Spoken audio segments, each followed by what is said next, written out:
तो सीधा एक और क्वेश्चन आपसे ये है कि जब हम लोग एग्जाम देने जाते हैं तो माइंडसेट और एग्जाम देने के आने के बाद एक माइंडसेट ना थोड़ा चेंज हो जाता है। मतलब हम लोग थोड़ा अगर एग्जाम अच्छा नहीं गया तो टेंशन में आ जाते हैं, तो सोचते हैं कि और उस चक्कर में नेक्स्ट एग्जाम भी खराब हो जाता है कई बार। तो what should be the mindset of the student before and after the examination which happen? आपका क्या सजेशन है इसमें? माइंडसेट, माइंडसेट मतलब ये जो वर्ड है ना माइंडसेट, पहले इसको जानना बहुत जरूरी है कि होता क्या है, माइंड को सेट कैसे करना है। एक वर्ड है हम्म। माइंड मैनेजमेंट, ठीक है। What is called the hmm. Mind management, that is very much important. अब अगर मैनेजमेंट वर्ड को देखो ना, मैनेजमेंट वर्ड से लास्ट 2 डिजिट्स उसको उसमें से आप काट लो, क्या आता है? मैनेज, म- मेंटल, हाँ। मेंट, manage the mentality, that is आप खुद को पहले मैनेज करना सीखो। लास्ट 2 वर्ड्स कर दो, मैनेज मी, खुद को मैनेज करना है। ये जो मैनेजमेंट वर्ड है, इसमें ही आप अगर खुद को पहले मैनेज कर सकते हो, फिर आप मैनेजमेंट अदर्स को मैनेज कर सकते हो, if you can see the word carefully. So अगर माइंड मैनेजमेंट करना है तो करना क्या है, 60,000 अबव थॉट्स एक दिन में माइंड में ऐसा घूमता रहता हाँ। है, हाँ। किसको लू किसको छोड़ू। ये बहुत इंपॉर्टेंट है कि what to accept and what to reject. हम लोग क्या करते हैं ना, हमारा एक ही प्रॉब्लम है, सब कुछ over over, that is over thinking, over stress.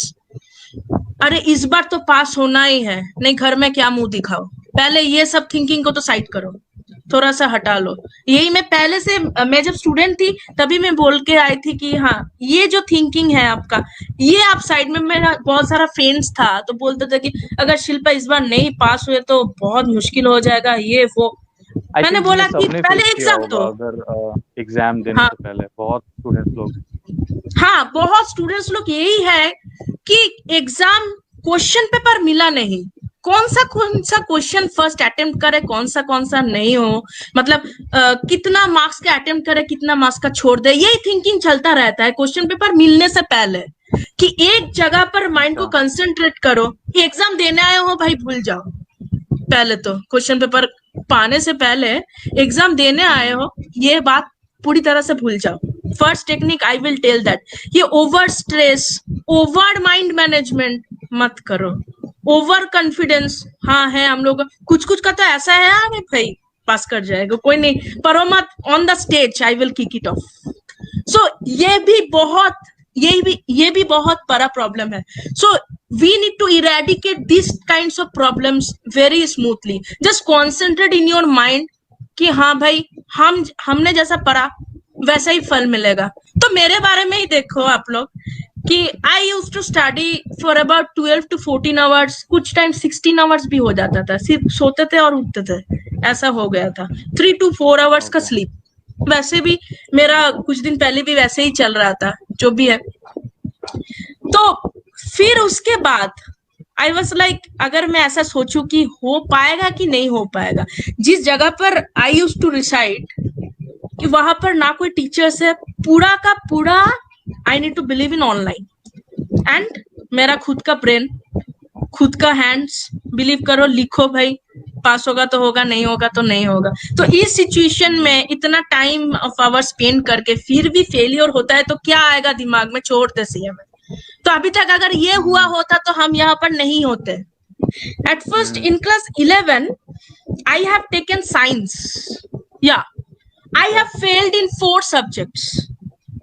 I have failed in 4 subjects. Principal ने कॉल किया पापा को कि क्या करें, उठा दे ऊपर या फिर नीचे गिरा दे, क्या करें। तो पापा ने मुझे एक ही बात बोला, फिर से 11 स्टार्ट करना है कॉमर्स लेके। मैंने एक ही बार में बोला कि हाँ फिर से करना है। Again I started with commerce and I was reading with the juniors and you know the level of insult। अब कुछ लगता नहीं है, हाँ। कोई कुछ इंसल्ट करे तो हाँ चलो जूनियर के साथ पढ़ रहे तो क्या हुआ। ऐसे करके मेरा 2 साल वहां पर लैप्स हुआ था। एंड अगर अच्छा। मैं क्लोज कर देती, फिर I started my journey over graduation.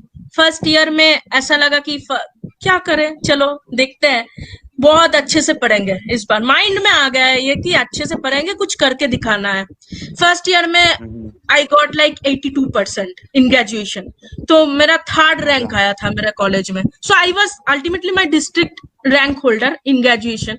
तो ऐसे करके मेरा जर्नी जो शुरू हुआ कि मन लगा, first thing I have done कि लोग क्या बोल रहा है सुनना बंद कर दो, ऐसे क्लोज मत करो अपने ईयर्स को, एक ईयर ओपन रखो, घुसाओ, फिर से एक ईयर खोल दो, बाहर जा, just try I this think ये स्ट्रैटेजी। बहुत इम्पोर्टेंट है या माइंडसेट को थोड़ा स्टेबल या रखने के लिए कि हम लोग दूसरे के बात को ना सुने, कि स्पेशली एग्जाम के ड्यूरेशन में कि कौन क्या बोल रहे हैं, आपके स्टूडेंट क्या सजेशन दे रहे हैं, टीचर। कई बार हम ये भी बोलें, कई बार ना टीचर्स का बात भी अवॉइड करना चाहिए अगर आपको खुद कॉन्फिडेंस है आपके अंदर तो। मतलब इन द सेंस कि हो सकता है टीचर्स आपको सही से जजमेंट ना कर पा रहे, ये मेरा पर्सनल एक्सपीरियंस है।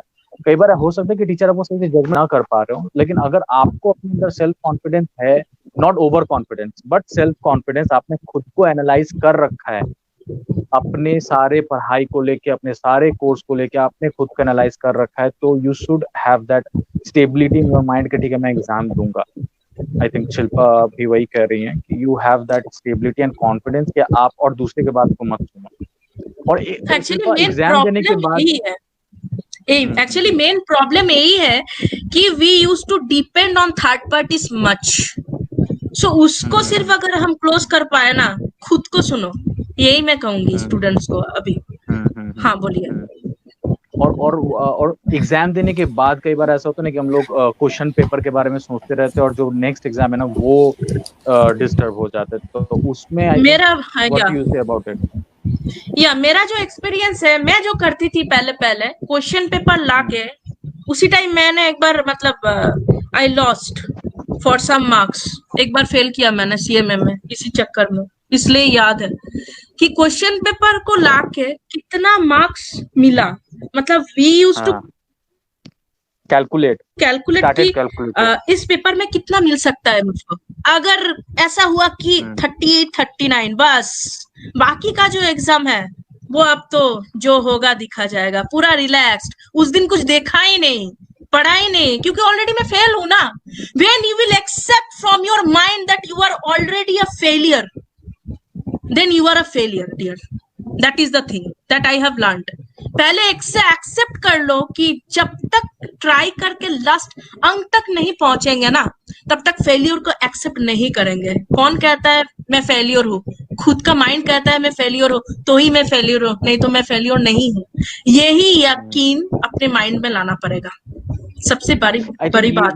ये मैंने तो कभी नहीं किया। एग्जाम पेपर आने के बाद मेरे कई फ्रेंड्स होते हैं जो कैलकुलेट करना शुरू कर देते हैं कि कितना है कितना, मैंने कभी नहीं किया, कभी ये चीज नहीं किया। That is a wrong. I want other speakers, yes, I want other speakers also। आप लोग का क्या कहना है, मतलब if anybody want to speak? Actually, exam के paper I also wanted to share one of my experience here. So preparing for my inter group 1, so I gave group 1 and group 2 separately for inter, and when I was preparing for my inter group 1, there was a very close friend of mine, and we both came to the paper and we used to always discuss how did our paper go. My paper went really good and her paper was really bad. Okay. And she was like, I am not even attempting the other 3 papers. Okay. And I wasted around, not like wasted, but actually I was trying to convince her for 30 minutes that please attempt the other 3 papers. You have done your part. Let's see what's the result. And eventually, we both were the only 2 people who cleared from our whole coaching batch. So, I mean, ये जो बीच में give up attitude है ना, जैसे हम शिल्पा ने बहुत अच्छी बात बोली है that CMA is, if we are CMA today, that was one of our dreams. And अगर हम उस ड्रीम पे ही गिव अप कर देंगे, how will we achieve anything in life? ऐसे तो ड्रीम करते जाओ लीव करते जाओ सब कुछ, nothing is gonna come your way on your own. And one additional thing, stop being very calculative students. हम लोग बहुत कैलकुलेटिव होके प्रिपेयर करते हैं। अरे हमारे टीचर ने बोला है ये वाला चैप्टर तो इस वाले चैप्टर के साथ चॉइस में आएगा, एक ही पढ़ लेते हैं, और जो एक क्वेश्चन आता है वो हमें आता नहीं होता। तो these mistakes, एटलीस्ट पढ़ो तो, रिवाइज मत करना बाद में। अगर तुम बहुत ज्यादा कॉन्फिडेंट के लिए पढ़ो तो उसे, I'll share one of my experience for my finals as well.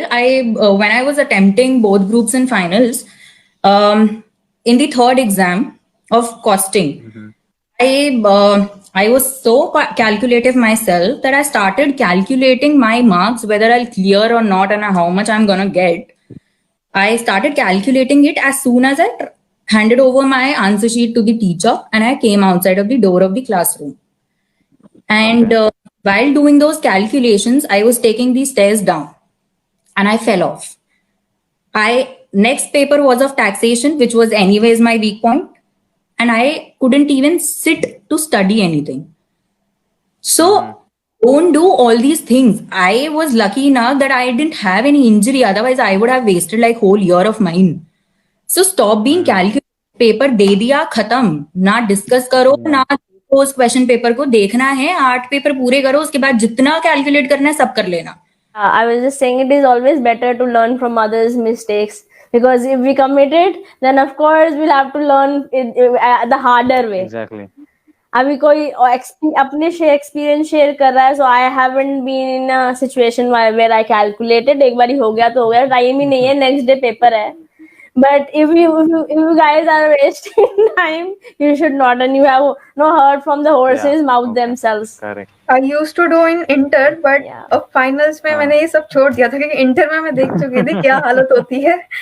हाँ, so that was a drawback in my case, because inter में I was actually convincing my friend to not be calculative and prepare for the next exam and attempt it. But in finals, I was being calculative. So at that point of time, when I was not even sit while preparing for my taxation exam, I was actually thinking, what have I done? I used to tell people not to do this, doing this to myself. So कई बार हम लोग दूसरे को जो advice करते हैं ना कभी हम लोग खुद भी वो गलती कर बैठते हैं. Exactly. But we have to give some time to ourselves, and we can overcome all those stuff. Definitely.